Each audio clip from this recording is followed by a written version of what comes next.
Hello everyone, welcome back to my channel. একটা নতুন ভিডিওতে আপনাদের সবাইকে স্বাগত জানাই। আশা করি আপনারা সবাই ভালো আছেন। তো একটা ইম্পর্ট্যান্ট নোটিশ যেটা রেলওয়ে রিক্রুটমেন্ট বোর্ডের পক্ষ থেকে প্রকাশ করা হয়েছে, তো সেটা নিয়ে আজকে আপনাদের সঙ্গে আলোচনা করব।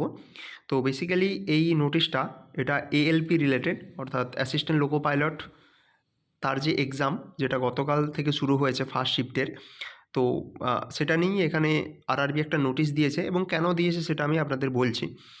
তো আপনারা জানেন যে গতকাল থেকে আরআরবি এএলপির এক্সাম শুরু হয়েছে এবং সেই সিবিটি এক্সামের যে কোশ্চেন, সেই কোশ্চেন কিন্তু কিছু কিছু যারা আপনাদের কোচিং সেন্টার রয়েছে সো কল্ড, সেই কোচিং সেন্টার তাদের যে সমস্ত স্টুডেন্টরা এক্সাম দিচ্ছে তাদের কাছ থেকে কোশ্চেন কালেক্ট করছে।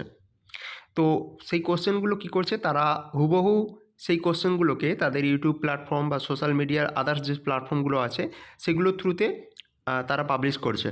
তো আরআরবি এই জিনিসগুলোকে নোটিস করেছে এবং সেটাকে আটকানোর জন্যই তারা এই নোটিশটা দিয়েছে এবং বলেছে যে it has come to the notice of the RRB that some person are engaged in the aforesaid activities through social media, that is YouTube, Twitter, Facebook, etc. এইগুলো। তো যদি তারা ইন ফিউচার এই সমস্ত জিনিসগুলো করে, তাদেরকে কী বলছে, disciplinary and legal action would be taken against such candidates or persons or individual involve as per rules and such matter would be reported to police if necessary. ঠিক আছে, অর্থাৎ এখানে একটা কী হচ্ছে যে এক্সাম করানো, সিবিটি এক্সামের যে কোড অফ কন্ডাক্ট রয়েছে সেগুলো কিন্তু ভায়োলেট হচ্ছে।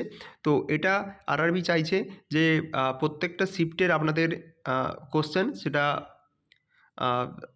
আড়ালের মধ্যেই থাকুক এবং সেই কোশ্চেনগুলো নিয়ে যেন কোনো ধরনের আলোচনা না হয়।